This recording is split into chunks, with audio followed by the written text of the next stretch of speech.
Tonight you'll hear from Senior Minister Francis Fonseca. He didn't back up the PM on the My Lai or the Jules rules. And a homecoming for Wani the horse. 7 months after he was viciously chopped up, the horse came home to Fabas Road. Plus, new Minister of Immigration Karim Musa is asked to consider revoking the visa waiver for Israeli visitors. Will he do it? Also, BEL is asking for more than 10% increase in electricity rates. You'll hear why. We've got details of these and other stories in our newscast for tonight, Friday, November 28th, 2025. Good evening with your news. I'm Indra Cran.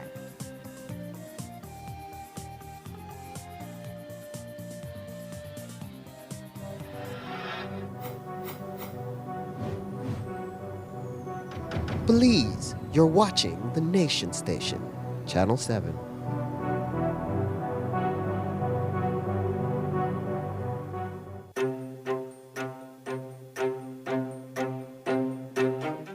We used to have a beach where you could go, you could sit down with your family, and just enjoy. And now you can't even walk to the front there. You can't even sit around again. No beach. What you're seeing there is really the vulnerability of such a community to climate change. I left Barranco in 1970, and when I came back 1985, then I start to see the erosion. But after 5 years after that, our next heavy erosion, then you start and see it is eroding very much, Maybe around let us give it a 10 to 15 years, and then this will all be gone if we don't do something about it.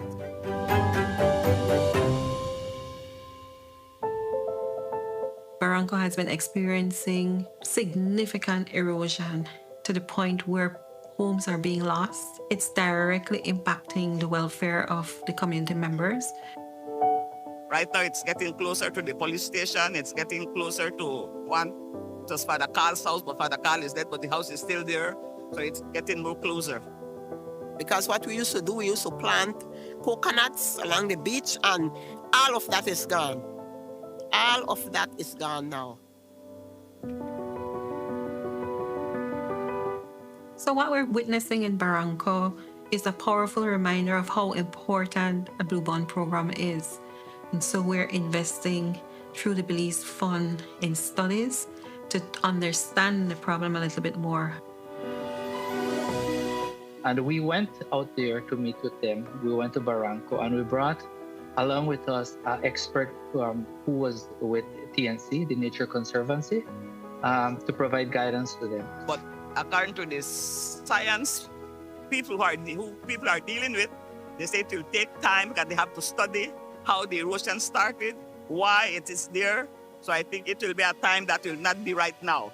Hope they can find solution to it before more erosion continues.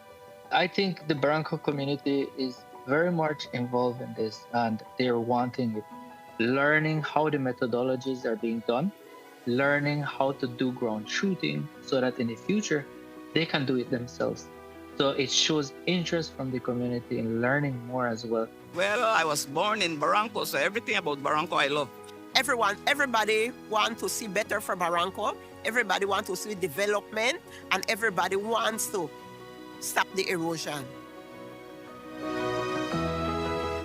So what we are doing through the Blue Bond program is to look at Barranco and to understand the urgency of now looking at how we could now mitigate the erosion problem and to safeguard that community for its people.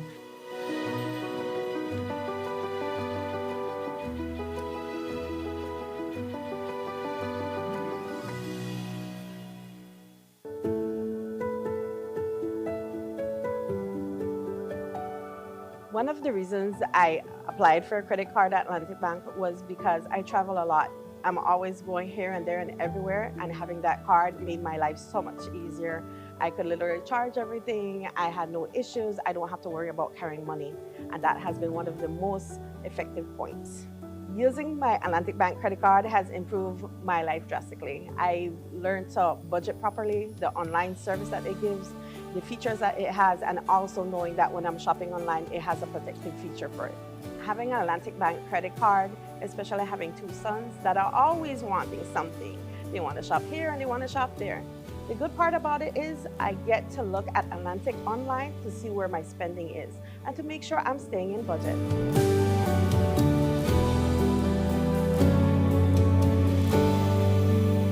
Atlantic Bank, building the future together. Driving around, particularly during this holiday season, can be quite an experience. Families are out shopping and the streets are buzzing with excitement. It reminds me that this season is all about connections, and it starts with how we treat each other, even on the road. When I'm behind the wheel, I always remind myself that being on the road is more than just following the rules. It's about looking out for each other and making sure we all get home safely to our families. This season, let's continue to be alert and be kind on the road. Be courteous, give way, and stay safe. A message from BEL.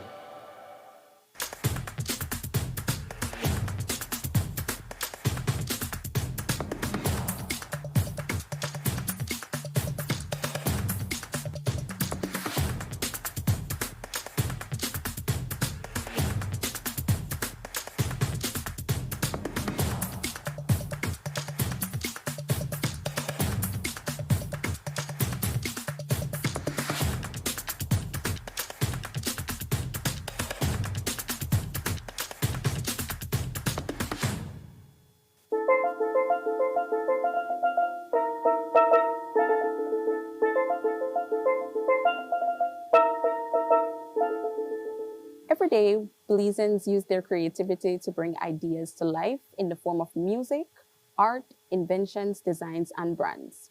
These creations of the mind not only express who we are, but also shape the future of our communities and our country. Intellectual property, or IP, is about protecting your creative ideas. At the Belize Intellectual Property Office, we administer 4 main types of IP protection: patents that protect inventions, new machines, and new processes; copyright, which protects works like art, music, writings, and movies; trademarks that offer protection for business names, logos, and slogans; and industrial designs that protect the aesthetic appearance of a product. Applying to register your IP with Belaipo gives you legal protection over what you created. This means that once registered, no one can copy or use your idea without your permission. Registering helps innovators like yourself thrive and supports fair competition. Your protection starts from the day you file your application. While your certificate is being examined and published, your rights are already in effect. Using someone else's design, logo, or content without permission isn't just unfair, it's against the law. Even international IP are protected in Belize and vice versa. Enforcing your rights helps protect your work if someone copies or misuses it.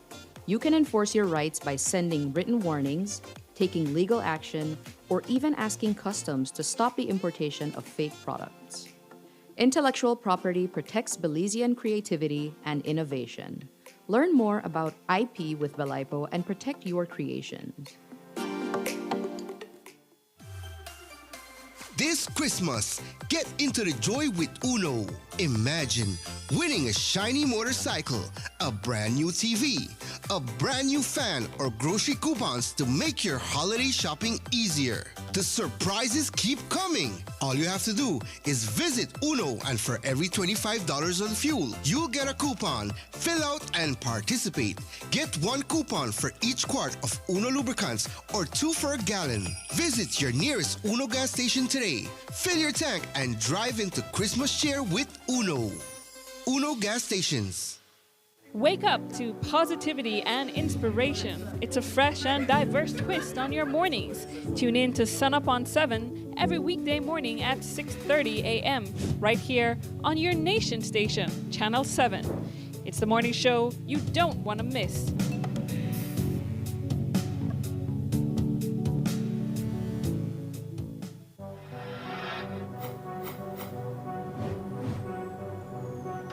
Belize, you're watching the Nation Station, Channel 7.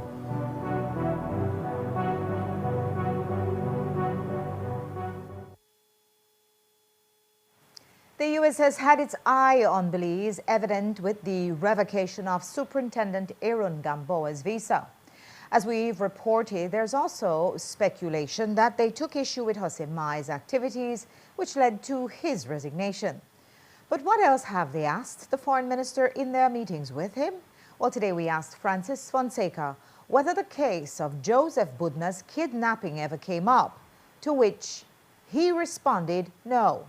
But did they discuss either Gamboa or Mai with him? And does he buy the bad back narrative? Here's what he said. I don't know, not to my knowledge, not to my knowledge. As I said, they have not raised that issue with me. I was not in any meetings with the Prime Minister, so I'm not aware that they brought any issue regarding any Minister of Government or any visa issue. You know, generally, the U.S., their policy is that, you know, they give visas, they can revoke visas, that is their power and authority, and they don't have to provide any reasons to individuals, whether you're a police officer or a minister of government or you're a regular citizen. They simply have no legal obligation to provide a reason for why they revoke your visa. If this counter-narrative from the Prime Minister regarding Minister Mai's former bad back and requiring surgery were to be true, that he would exhibit the same difficulties as the former Prime Minister did and other people when they have serious back problems requiring surgery. Yeah, but I'm not sure what your question is. You're asking me to speculate. Did you see him? I have not spoken to Minister Mai since his resignation from cabinet. All we have to go by is what has been presented to us, right? In the absence of any other information, any other statement, any other evidence, what has been presented to us in cabinet is that Mr. Mai resigned, former Minister Mai resigned because of health reasons, personal health reasons. In the absence of any other information, I can't speculate beyond that. Did he come to cabinet over a year ago and say that he fell off his horse? Yeah, I think it was well known in cabinet. I don't remember if he declared that, but I know in cabinet it was well known that he had had an accident. He had fallen off a horse.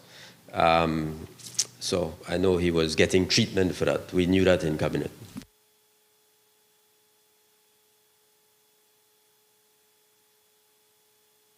And while he doesn't oppose Mai's bad back, does he support the PM's statement last night attacking Channel 7's news director, Jules Vasquez?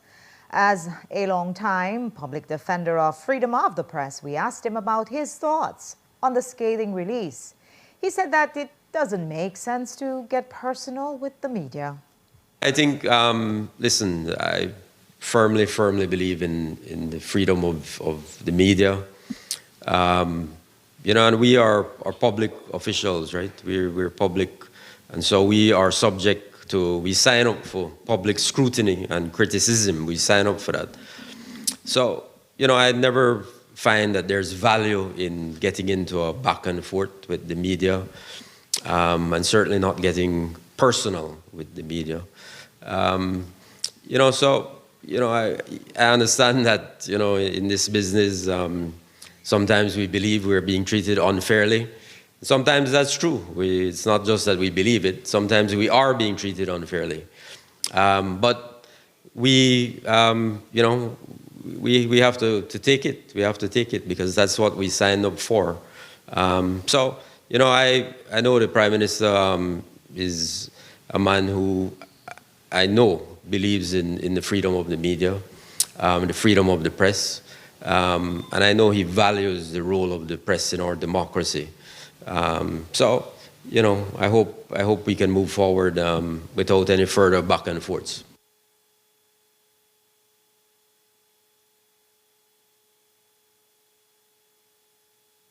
And that release was supposedly about a story we posted on Facebook about the PM's October 2024 meeting with Raul Roca, a Mexican investor and Miss Universe co-owner. This week, Roca's name burst onto the international headlines when he was charged in Mexico with serious criminal offenses. But even before that, should Roca, as a businessman, have been allowed access to the Prime Minister? Was there some kind of vetting process before the meeting was even set up? Fonseca explained how Roca was able to meet Briceño. I mean, the Prime Minister was in Mexico last year for that purpose, to meet with investors, to meet with trade groups. You know, now it has come out in respect of this individual that the Mexican government has, you know, alleged that he's involved in certain activities, criminal activities. But how would it be possible for the Prime Minister a year ago to be aware of that? When you travel to these countries, you rely on their authorities. We work with their government to determine how we schedule these meetings. It's not that we go out and find these people. They say to us, listen, we have a number of investors. These are the areas that we are interested in. We have a number of investors who would like to meet with your team, your delegation. And that's how these things are coordinated.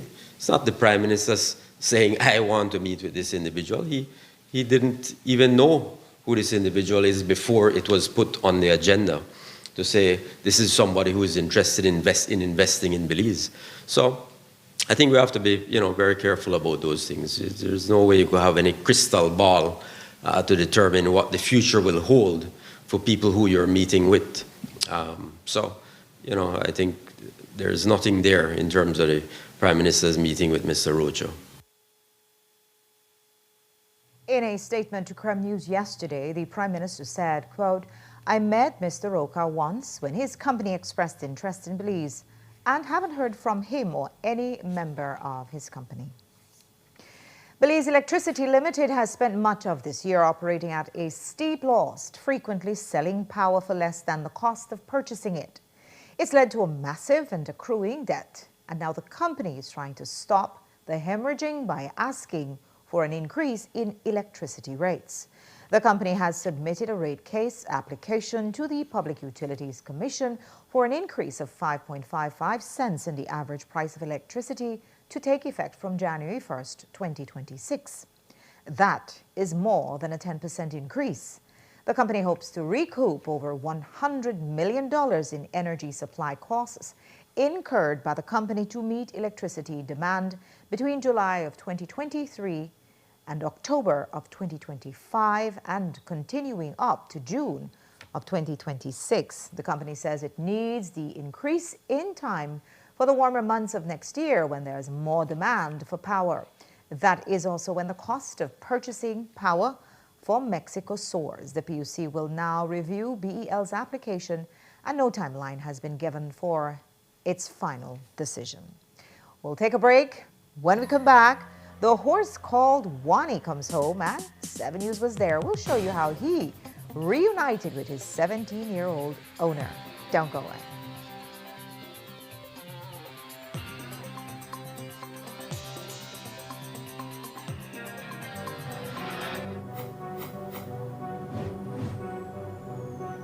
Belize, you're watching the Nation Station, Channel 7.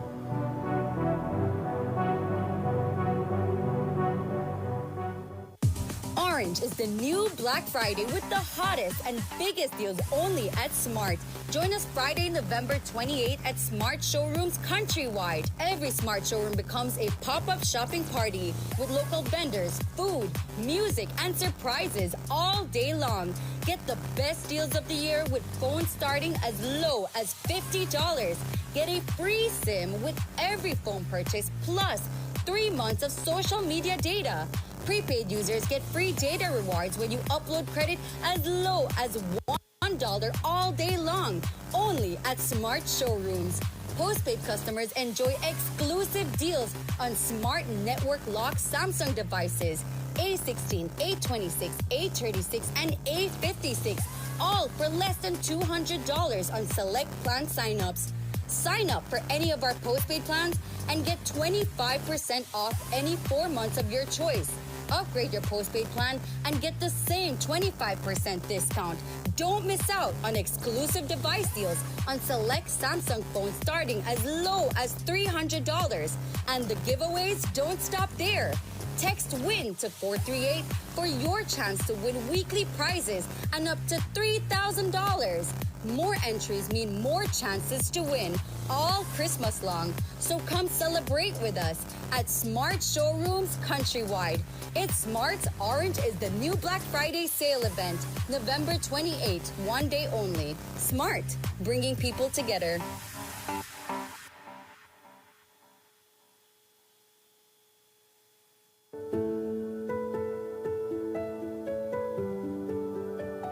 What made me want to start my journey in terms of owning a home was basically me having my own space, my own domain, and having something extremely special for my family. That feeling was indescribable. It was amazing, you know, moving in the first time, seeing all the new furniture, the new paint, the new accessories.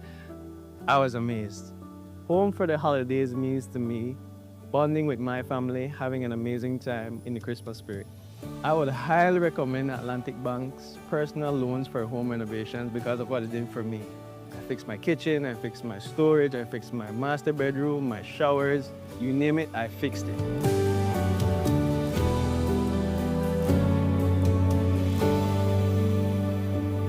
Atlantic Bank, building the future together.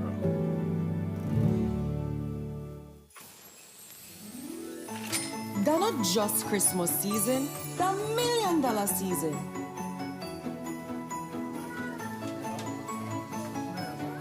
Because sometimes the biggest blessing come in the shape of a late ticket. This Christmas, the best gift could just be a ticket for $1 million. The $1 million jackpot draws December 20th. Buy a ticket now at any certified Bolito seller on the For We Bolito app or at forwebolito.bz. Go buy your ticket today for a chance to make your Christmas season extra special.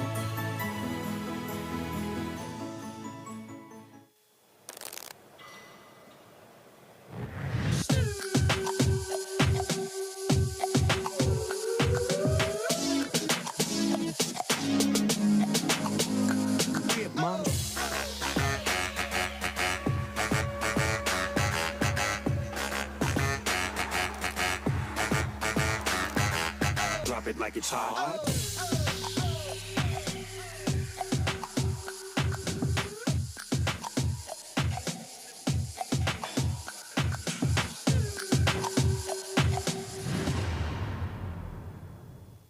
Hey, 06 para mañana. 89-23. 16. Ya gané con el 10, con el 50 y con el 03. Bolido ahora es más fácil. Ahora puedes jugar tu número de la suerte con Digi Wallet. Regístrate y deposita para comenzar. Descarga la aplicación de Bolido y elige Digi Wallet como tu método de pago y cobro. ¡Ya gané! Cuando enviamos dinero. Con Bolido gané. Cuando hacemos recargas. Inait.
Indian restaurant located at 148 Mutong Barracks Road in Belize City, saying great authentic Indian cuisine.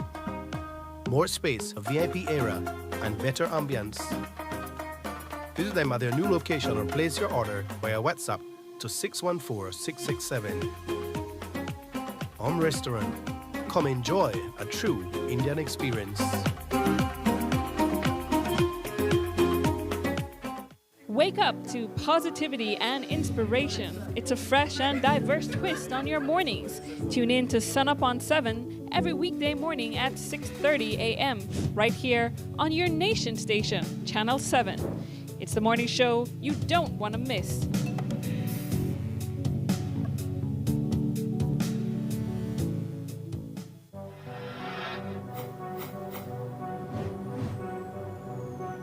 Please, you're watching the Nation Station, Channel 7.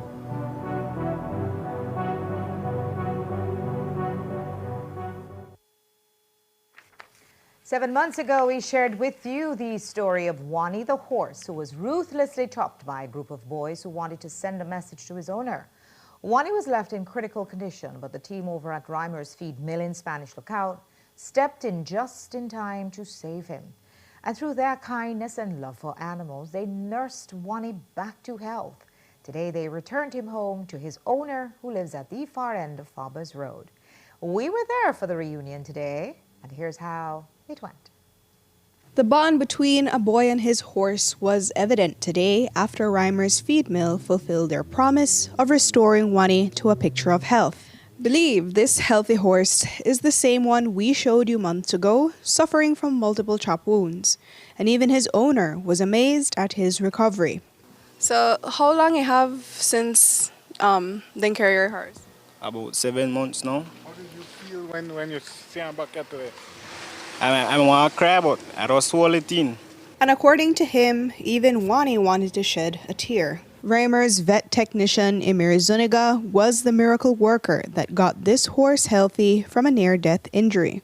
He explained that they faced a number of challenges in ensuring that Wani's wounds would heal properly.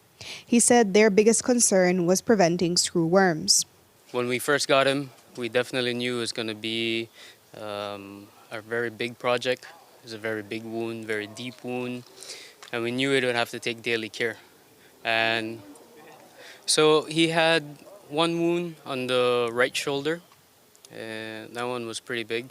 And he also had one on the forehead, which that one was causing some issues to the eye as well. Treatment started as soon as he got there to the stable.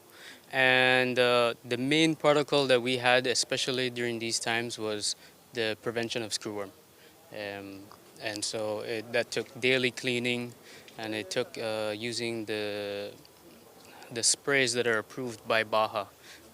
This includes cyperchlor, caragusan, and musk sprays that help with preventing the screwworm fly from getting there, and also for if the screwworm was on there, then it would also help for treatment. But healing the horse's mental wounds were also important after this vicious act of cruelty. So at the beginning, I could tell that he looked lost, I would say. Very depressed, for sure. But as the time went by and he knew that we were there to help him, there were times where we would start calling out his name and he would start responding to us. And every time that we would get there with the car, he knew that by the sound of the car, his head would just perk up and look for us. And so during the beginning, I would say it was definitely pretty rough for him. But as the time went by and the treatments continued, and he got much more better, yeah. You could tell that he was happier and he perked up a lot.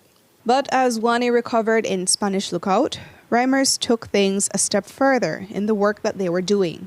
They also wanted to make sure that when he returned, the horse had a safe place to stay, so they built him a stable with the help of a few donors who pitched in for the cause. It started off as just a helping hand, and it became a unique project for the company. From a company's point of view, we always try to strive for animal welfare, and to be honest, it became a big lesson, not just for my team, but for the company in general and the different communities that were involved in terms of helping where we are today. In the beginning, it was very instinctive. We were just trying to help the situation, And as soon as we helped, we decided, okay, well, how can we help further? What are the possibilities? What more contributions can we render in terms of assistance?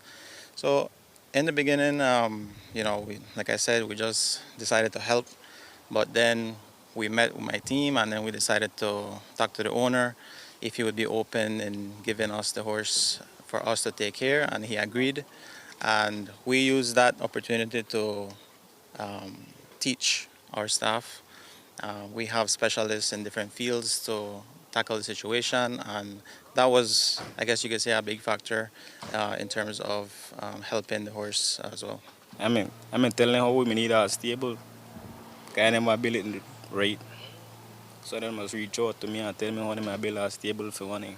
So we had actually decided, okay, we're gonna build a stable that could be inside the owner's house, and we had reached out to businesses to see if they can assist in any way.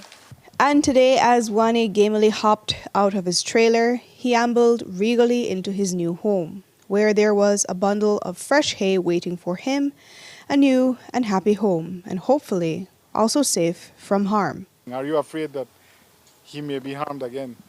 Yes, sir, that's why I have to just watch out, keep in my sight. Jomari Lanza, 7 News.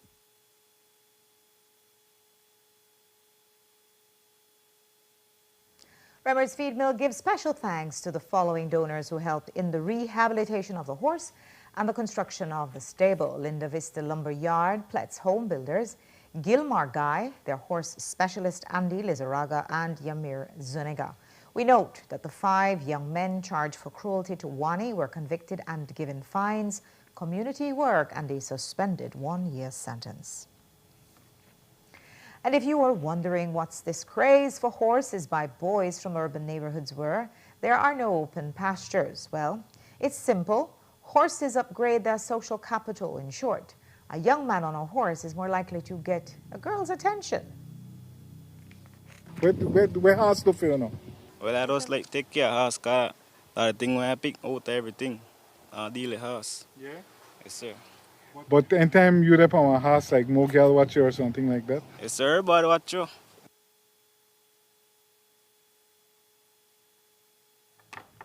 Last night we told you about Woo Yung Jun, who was robbed of her possessions while walking near the Civic Center last Thursday. Well, tonight, Eric Chang, the Belizean who is helping her, tells us that so far police have no suspects and he's waiting for the Chinese embassy to issue Anne's replacement passport. Chang says she's going to be stuck here at least 1 to 2 months because after she gets her new passport, then she will have to apply for a U.S. or Mexican visa in order to transit back to China. After the cabinet shuffle, Minister Francis Fonseca has regained education, science and technology to add to his existing portfolio of foreign affairs, foreign trade and culture. He's the minister with the most portfolios. So we asked what it's like, once again, being the minister of everything. No, definitely not the minister of everything. I'm very, very pleased to and honored to always to represent my country and to serve my country. And now I'm doing so as Minister of Foreign Affairs and Foreign Trade, Culture, Education, Science and Technology. For me, there's really no value in analyzing why changes are made. What's important is that now I am the Minister of Education, back at the Ministry of Education. Everybody who knows me knows that I'm very passionate about education. So I'm very excited about the work that lies ahead. I look forward to working with all of the education stakeholders, the BNTU, BAPS, the church managements, GAMAS.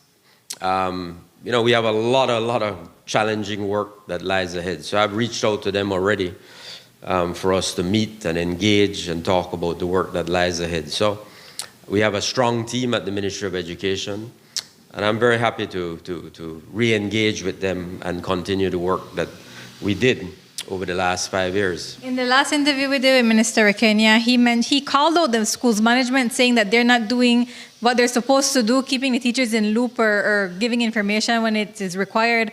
How do you propose to bridge that gap? No, well, that's an ongoing challenge. We've been working on that. I had that discussion with the managing authorities many times during my tenure as Minister of Education.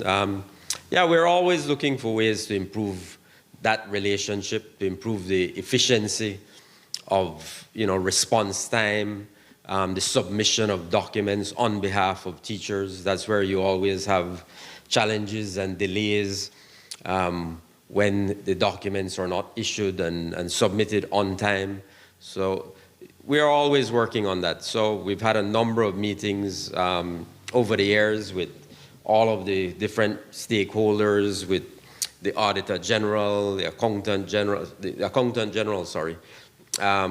managing authorities. How can we make these processes more efficient, more effective, so that we reduce these delays? So we're going to continue that work.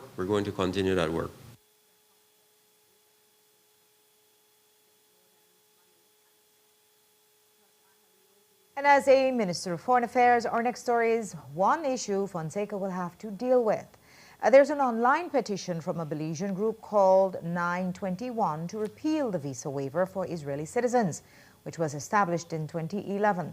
The petition comes following over 2 years of genocide of the Palestinian people by the Israeli state. The petition has so far garnered over 700 signatures, and that was presented to the new Minister of Immigration yesterday by one of the members of the Solidarity Group, Dylan Vernon. Today, we spoke with Vernon about the response from Minister of Palestinian Descent, Karim Musa. Basically, we handed in also a list of the 765 persons who have signed, along with a cover letter and also attachments of the things we referred to. He was cordial. It was a cordial meeting. He committed to take the petition to Cabinet, and that will most likely be in the coming week. Clearly, because we're still in an advocacy mode, Liberation 921 will be talking to other ministers of Cabinet about it and trying to get their support.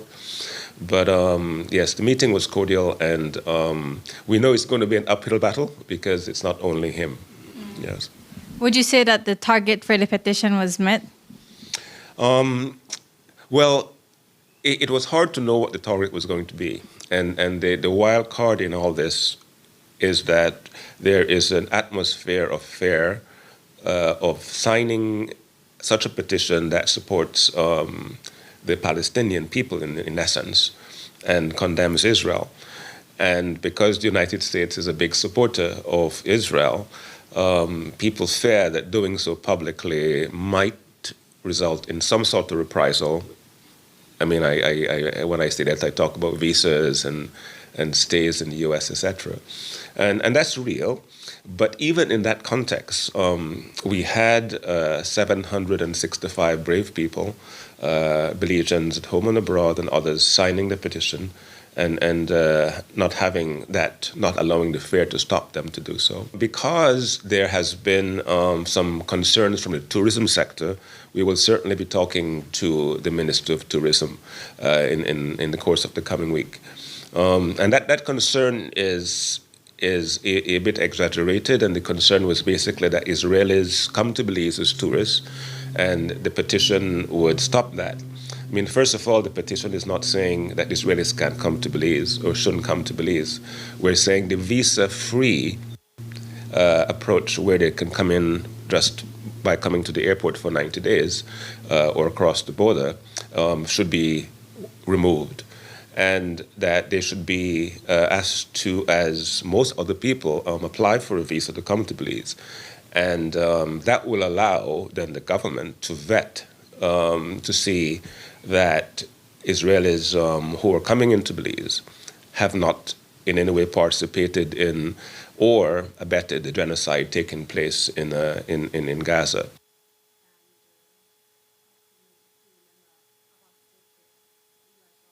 Liberation 921 will also attempt to meet with the foreign minister. But before that proposed meeting, we spoke with Fonseca about the petition. It's not the first he's heard of it, and he said he's willing to take a closer look. Is it something that when it goes to cabinet, do you believe you'll support it? I have to see it first. Yeah? I have to see exactly what it is asking. So I haven't seen it. I was hoping that they would have presented it because they were talking about it, but they never did present it to me. So we'll have to see it, and then, based on what they're proposing and what they're asking, then I think we can have a discussion about it. Is it something, though, that raises your interest, that, that this might be a possibility considering what's happening in the Middle East? Yeah, I mean, we're always concerned. Obviously, Belize has been a very consistent, I think, principled voice in terms of what is happening in Gaza, in Palestine.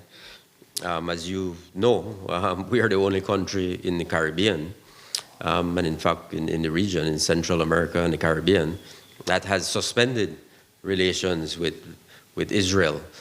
So Belize has been at the forefront of this issue. We've been very principled, a very strong voice.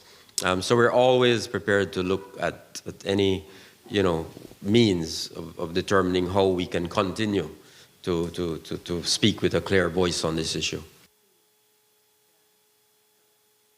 And while the Israeli visa waiver repeal is still up for debate, as we told you earlier this month, Belizeans are now eligible for a multiple entry Schengen visa of up to 5 years. It's no waiver, but it's still the promise of some relief from wary travelers who are often forced to jump through hoops for a European visa. Fonseca explained that Belize was the only country to get it. We hope that eventually, there can be a complete waiver of the requirement for the Schengen visa. But this is an important, significant step, something, as you all know, that the government of Belize has been working on, the Ministry of Foreign Affairs has been working on for many, many years.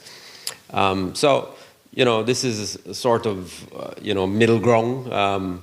And I can say that, Belize is the only country that was approved. A number of countries have applied for the same visa cascade provision. So I think, it had a lot to do with our lobbying efforts. And I think a recognition that Belize and Belizeans really represent a low security risk going into the EU. So we're very grateful for that. What it means is that Belizeans now wanting to go into the Schengen area can go to Mexico or Guatemala. You still have to go there to get your visa, but you will be able to get a multiple visa up to 5 years. In some cases, it might be less than 5 years. They may give you for 3 years, but up to 5 years, you may get a multiple entry visa up to 5 years. So for that period of time, you won't have to be going back and forth if you intend to be traveling into any of the Schengen area. It will not apply to people who have the old passport, though. Yeah, of course, you have to get the new updated biodata, biometric passport. Everybody should get that. It's more secure. It allows you to access visas generally. Even I think the US is moving in that direction where they won't, be giving visas if you don't have the updated passport. So I think it's in everybody's interest to apply for a new updated passport. Did they give any reasoning why they didn't just give the waiver? Just that it's a much more complex process. This is something that they could do for Belize. The waiver is really a political decision that would have to be taken by the European Parliament. It is something that the EU office, the office of the president, could get done with the approval, of course, of member countries. Just that it would require a lot more time and a lot more bureaucracy to get the complete waiver. Earlier this week, we took you to The Hague, where the public hearings on Guatemala's application for permission to intervene in the case concerning sovereignty over the Sapo de la Keys were held. The foreign minister told us that he did see it and believes Belize got its point across clearly. I couldn't watch them live, but I watched them afterwards. I watched them. Yeah, I think, of course, very, very important. We have to pay very, very close attention to what is happening. And I think Belize achieved its objectives in our interventions, in our submissions, both by our agent and by our lawyers. What's critical and important for Belize is ensuring that there's a coordinated approach by the court. So that's one point we wanted, substantive point we wanted to make to the court, and I think we made that very strongly and effectively, that there should be a coordinated approach, that these two cases, they're separate cases, but obviously there should be a coordinated approach by the court to dealing with them. We hope that they will deal with the Belize-Guatemala case first, and then thereafter, very shortly, deal with the Belize-Honduras Sapodilla Keys issue. And then the second substantive point was that, listen, these things have been languishing for a number of years. We really would want the court to deliver a timely conclusion, a timely resolution to these two cases so that we can move forward. So I think Belize was able to make those 2 points very strongly and effectively. Reasonable, by when do you expect the decision from the ICJ? Yeah, Guatemala's application, not the big one. Yeah, based on the advice that I've received from our legal team, they believe that perhaps the application by Guatemala to intervene, that there will be a determination of that in early 2026. So it will take a few months.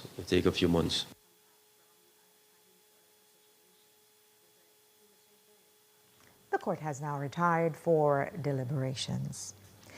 We also asked the foreign minister about the extrajudicial killings of alleged drug runners by the U.S. in the Caribbean and the East Pacific. He said that they're following it very closely with the rest of CARICOM. Belize, as I have said before, we are very, very concerned about that issue. We work and coordinate our response very closely with CARICOM. So we've been having a lot of discussions about this issue in CARICOM. Of course, we're very concerned about, the military buildup in the Caribbean Sea. We say it ad nauseum that, we want to keep the Caribbean Sea, the Caribbean, as a zone of peace. So we're very concerned about that issue, particularly over the last few weeks and days. We've seen even increased build-up. And we're certainly hoping that there is no military action in the Caribbean, because that will affect all of us. That will affect our economies. Obviously, will have effect on tourism. So we're very, very concerned about that issue. And we're following it very closely. And as I said, we work very closely with CARICOM in terms of our response to these issues. And keeping the view on CARICOM, Fonseca has also been following the recent elections in St. Vincent and the Grenadines, where Ralph Gonsalves's United Party, Labour Party that is, which has been in power for the past 24 years, finally lost in general elections held yesterday. We say finally because that's after 5 successive terms in office. Though Gonsalves, who has been the PM all this time, won in his constituency, he will have to vacate his office for the first time in 24 years and give way to Godwin Friday, the leader of the new Democratic Party. We asked Fonseca for his reaction. Belize, as I have said before, we are very, very concerned about that issue. We work and coordinate our response very closely with CARICOM. So we've been having a lot of discussions about this issue in CARICOM. Of course, we're very concerned about, the military buildup in the Caribbean Sea. We say it ad nauseum that, we want to keep the Caribbean Sea, the Caribbean, as a zone of peace. So we're very concerned about that issue, particularly over the last few. I think the question is how do you win 5 elections in the current global environment that we are. So it's amazing that he He was the Prime Minister of St. Vincent and the Grenadines for 24 years. So it's almost inevitable, that the tide has turned. But I had an opportunity on many occasions to meet Prime Minister Gonzalez, to talk with him. He was a good friend of Belize. Of course, really a towering figure in Caribbean politics, and very, I think, passionate about progressive issues. So a good man, and we wish him well. And of course, we look forward to working with the new Prime Minister-elect of St. Vincent, Prime Minister-elect Friday. We look forward to working with him and his government to advance our mutual interests.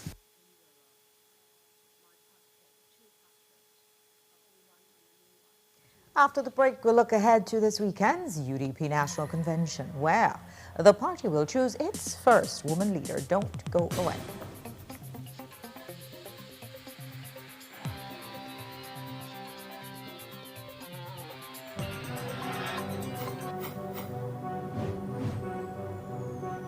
Please, you're watching the Nation Station, Channel 7.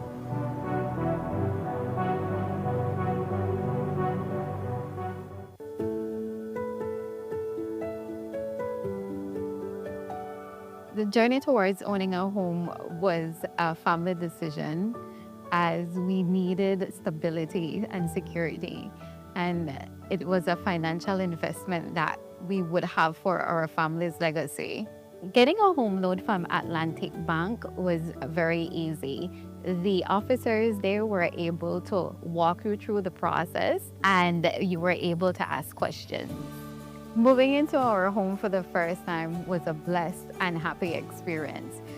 I remember turning the key for the first time, and the family was so excited to see our new home where we'd be making new memories in.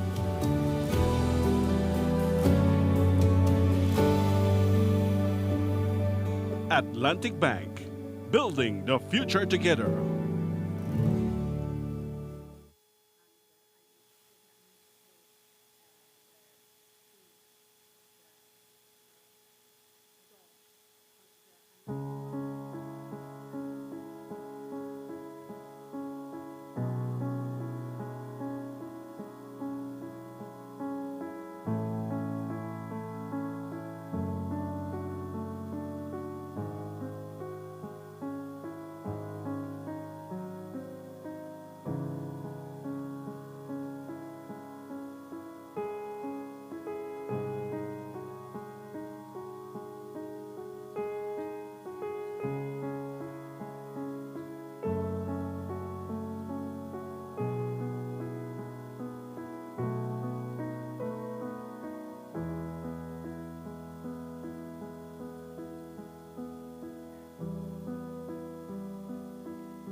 Please, you're watching the Nation Station, Channel 7.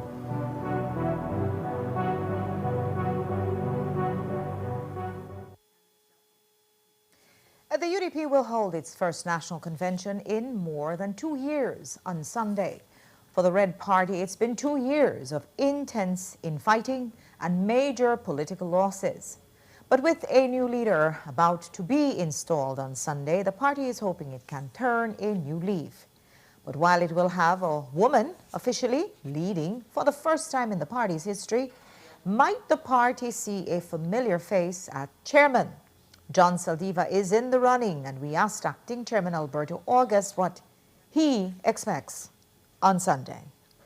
In terms of the turnout, yes, I agree that the party would want to show muscle out there on Sunday. But it all boils down to the amount of finances that you push into it. And unfortunately, we are not at that position right now with part money the flow as in previous times. When you're in a position, money kind of tight. It will have a new leader, and for the first time, the UDP will be led by a woman. Tracy is running on a post, so she will be endorsed. How do you feel about the UDP on this new era? Well, we are looking forward. We are looking forward for a revitalized UDP, and as a good UDP, you hope and pray for the best. We will support our new leader. We have to support our new leader. This country is at the stage, Jules, and you, more than anyone else, should appreciate the fact that that a viable opposition is just desperately needed for this country, and that is what we intend to put forward. The Honorable Tracy Panton has earned the position, so let's give her a shot at it and hope for the best. Will it be seen as retrograde if, yes, you have a new leader, a woman leader for the first time in the party's history, but then you have one of the old UDP corpses as a chairman? Well, coming out of Sunday, with effect from the 1st of December, all eyes of the supporters of this party will be on the new team. So, however you want to characterize these persons, it is up to them to put their best foot forward. And in so doing, like for example, you're mentioning the John Saldiva, this might be his opportunity to redeem himself. So it is all up to them.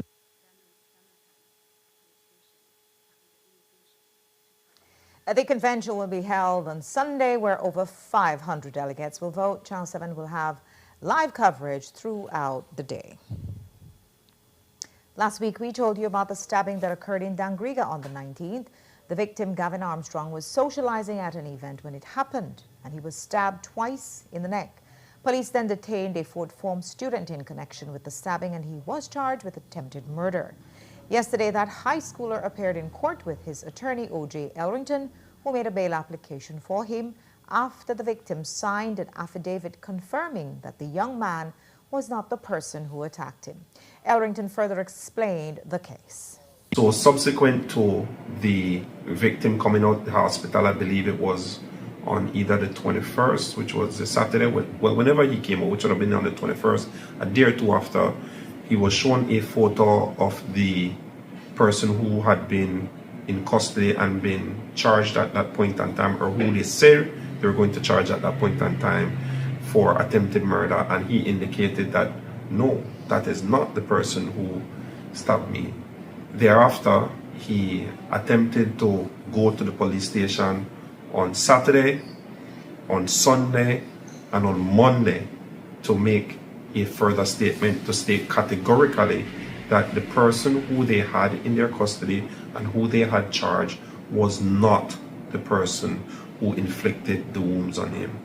Regrettably, the police refused to take the statement, and he was still subjected to being charged with attempted murder and, of course, being incarcerated, and I believe taken up to the, today, in fact, I believe he was taken up to the Hattieville prison.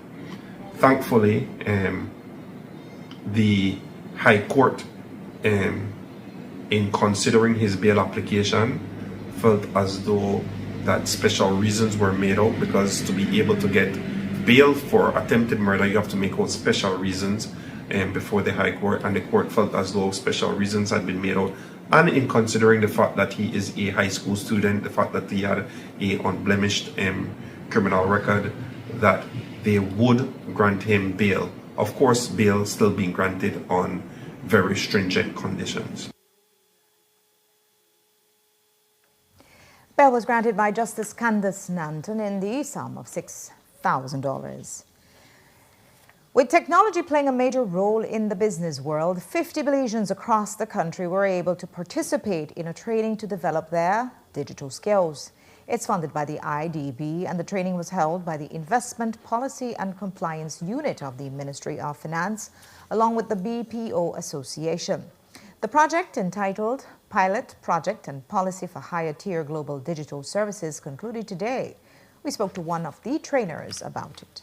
As we enter this new shift here, we're basically entering a whole entire digital era, and everything from a traditional perspective is entering into a digital world, right? So what we do is essentially help all of our students learn about the digital marketing features, platforms, marketing principles for them to be equipped to go into the workforce, to go into their careers, to really just build their skill set as they are maybe entrepreneurs or even business owners, to really implement into their brands, clients, or businesses that they work for. Some of the topics that were covered were essentially social media marketing, understanding all the platforms, the tools, how to basically be social media managers on these platforms, reach new audiences and new businesses, how we can leverage ads manager and how we can target certain people through paid ads as well, how we can create funnels, marketing funnels for websites, identifying personas, email marketing, basically allowing all of these different facets. This landscape's enormous now. So how can we leverage social media in the bigger picture, which is ultimately converting into customers? And that's all we have for you for our newscast tonight. Thanks for watching With Your News. I'm Indra Craig. Remember, you can find a full transcript of the news at 7newsbelize.com and see the streaming video on our Facebook page. Have a great night and do enjoy your weekend. Make sure to join me back here on Monday.